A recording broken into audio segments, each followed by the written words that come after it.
Voilà, bonsoir. Comme promis, nous lisons encore 2 pages du livre Mathilda et c'est la page 10 et 11. Voilà, alors, occasionally, one comes across parents who take the opposite line. Occasionally, ça veut dire de temps en temps, donc on peut utiliser one comme on. To come across, ça veut dire rencontrer. Ça, c'est peut-être un verbe intéressant à mettre dans votre liste de vocabulaire. On rencontre des parents qui prennent la ligne opposée, parce qu'en fait, la page d'avant, on a parlé des parents qui sont beaucoup trop aimants, et donc, de temps en temps, on rencontre des parents qui prennent la ligne opposée, who show no interest at all in their children, qui ne montrent aucun intérêt du tout en leurs enfants. And these, of course, are far worse than the doting ones. Et ceux-ci, of course, évidemment, sont beaucoup pires que the ones, c'est ceux, the ones, ceux qui sont aimants. Doting, c'était donc les parents qui sont très aimants, qui gâtent leurs enfants, etc. Mr. and Mrs. Wormwood were two such parents. Donc, ce sont les parents de Mathilda et donc Monsieur et Madame Absinthe, hein, Wormwood, ça veut dire absinthe, étaient deux such, c'est de tels parents. Oui, je sais que ma traduction en français n'est pas très très bonne, mais ça c'est vraiment pour que vous compreniez exactement quel mot veut dire quoi. Donc, ces parents, elles, étaient deux de tels parents. They had a son called Michael. Ils avaient un fils appelé Michael and a daughter called Matilda. Et une fille appelée Matilda. And the parents looked upon Matilda in particular as nothing more than a scab. Et les parents, to look upon, ça veut dire regarder quelqu'un comme. Ils regardaient Mathilda en particulier comme rien de plus que une croûte. Une croûte, c'est pas une croûte de pain, mais c'est une croûte. Vous voyez, quand on a une maladie, voilà, a scab.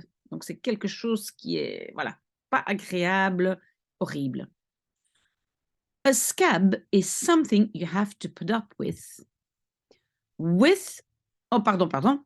A scab is something you have to put up with until the time comes when you can pick it off and flick it away.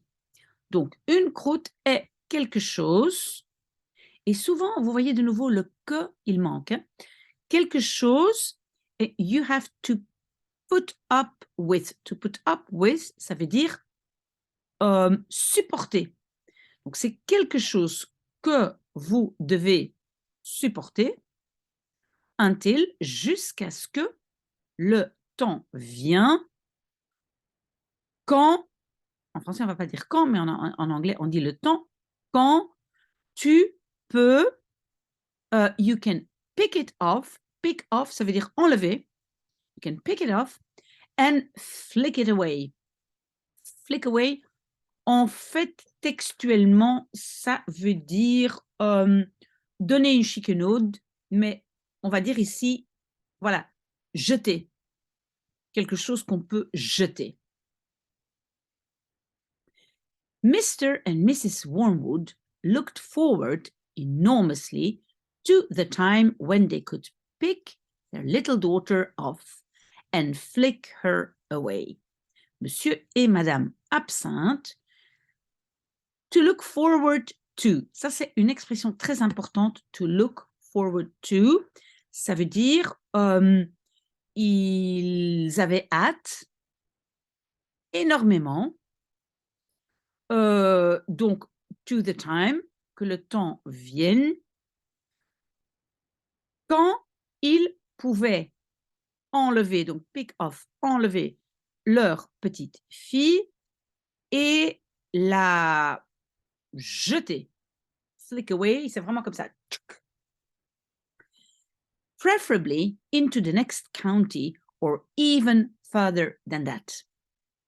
Donc de préférence, ça c'est preferably, de préférence dans la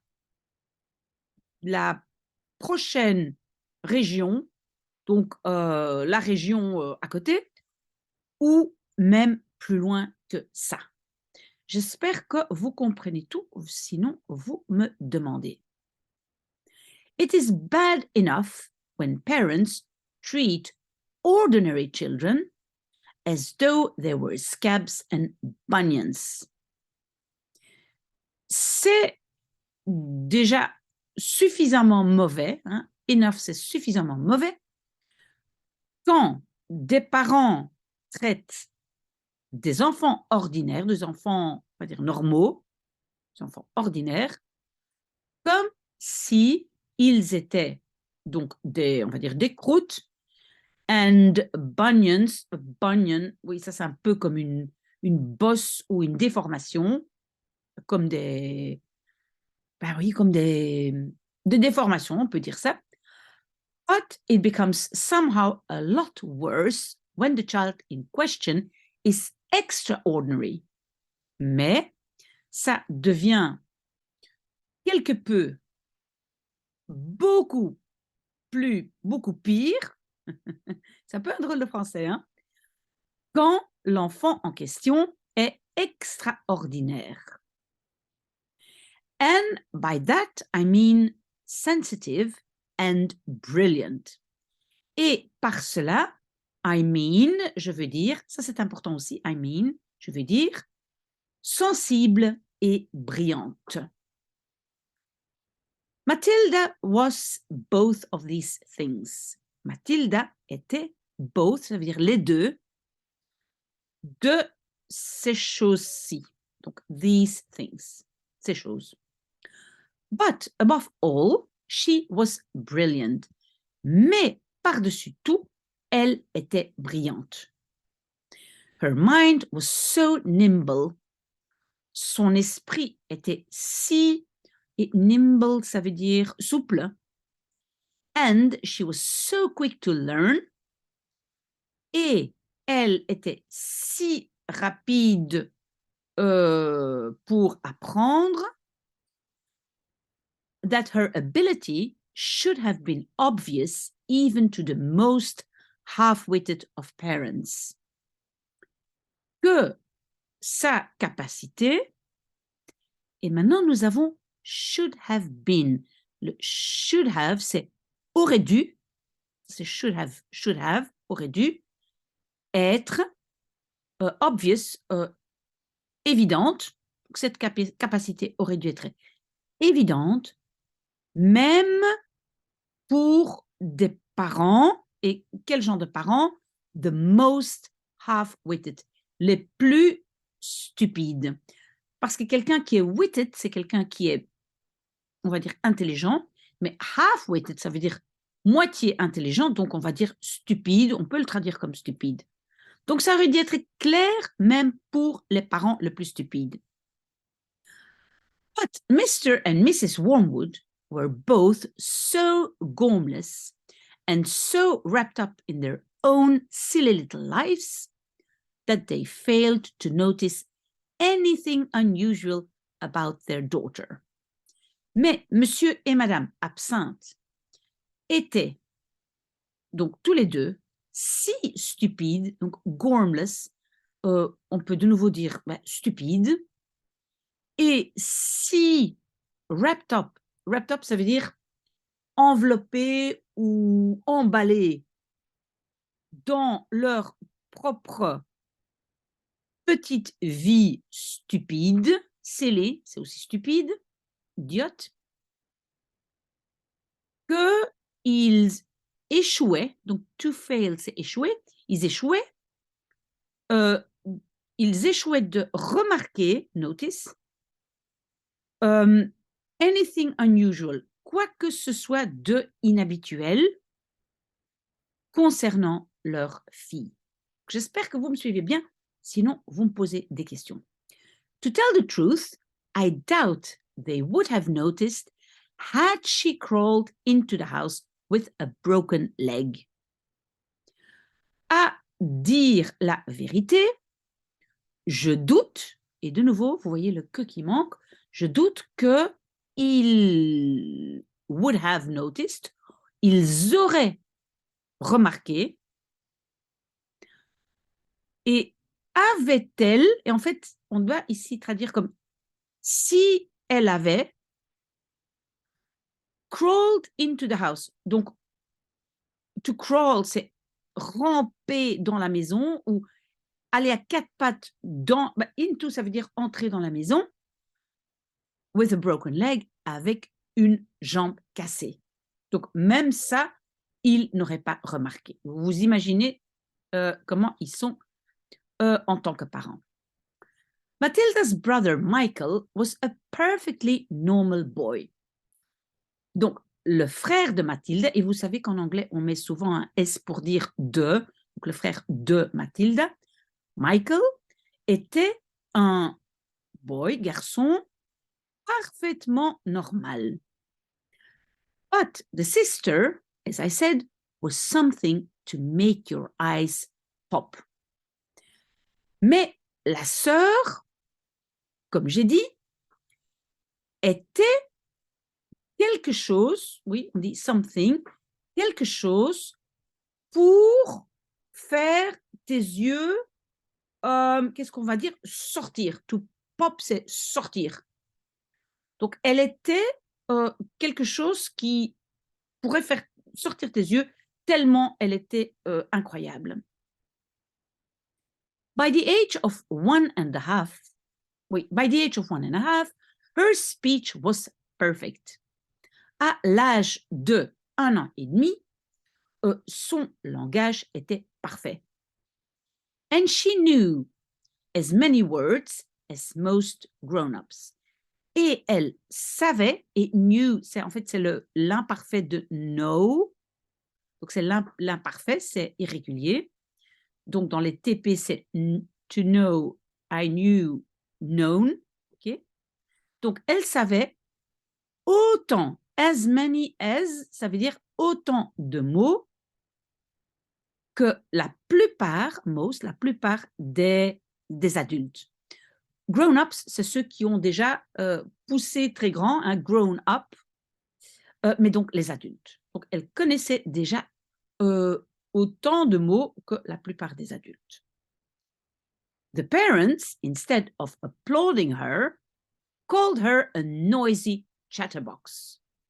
Les parents, au lieu de l'applaudir, her c'est là, donc l'applaudir, l'appelaient une boîte à bavardage bruyante. Donc, noisy, c'est bruyante. Chatter, c'est bavardage. Box, boîte. Tu es une boîte à bavardage bruyante. And told her sharply that small girls should be seen and not heard. Et lui disait, donc on peut dire to say or to tell, et told est l'imparfait de tell, et lui disait sévèrement, sharply, que les petites filles devraient être vues et pas entendues. Donc les petites filles, on peut les regarder, elles peuvent être vues, mais on ne peut pas les entendre. On est déjà presque fini. By the time she was 3, Matilda had taught herself to read by studying newspapers and magazines that lay around the house. Donc, by the time, comment est-ce qu'on va traduire ça? Lorsque, voilà, au moment où, lorsque elle avait 3 ans, Matilda avait, et taught, c'est l'imparfait de teach, to teach, donc enseigner. Elle avait enseigné à elle-même, herself, à lire by studying, en étudiant les journaux et magazines qui, to lay around, c'est qui traînaient dans la maison. En fait, c'est un peu comme déposer partout dans la maison, d'accord? Mais donc, qui traînait dans la maison. At the age of 4, she could read fast and well. À l'âge de 4 ans, elle pouvait lire rapidement et bien. And she naturally began hankering after books. Et elle, naturellement, commençait à hankering, c'est avoir envie de livres. Et donc, en fait, c'est to hanker after. Ça, vous pouvez mettre ça dans votre liste de vocabulaire. Ça veut dire avoir envie. The only book in the whole of this enlightened household was something called Easy Cooking, belonging to her mother. Le seul livre dans tout ce ménage, parce que household c'est ménage, illuminé, hein, ça c'est enlightened, illuminé. Ah, donc le seul livre dans tous ces ménages était quelque chose appelé easy cooking, donc cuisine facile. Appartenant, hein, to belong to, ça veut dire appartenir à, appartenant à sa mère. And when she had read this from cover to cover and had learned all the recipes by heart, she decided she wanted something more interesting. Donc, et quand elle avait lu ceci, donc ce livre, Easy Cooking, de couverture à couverture, ça veut dire du début à la fin, et avait appris toutes les recettes par cœur, elle décidait, et de nouveau le que manque, elle voulait quelque chose de plus intéressant. Voilà, ici, on voit Mathilda qui lit les journaux. Voilà, j'espère que ça a été, voilà, 2 pages. Courage à vous, c'est un chouette, chouette livre. À bientôt.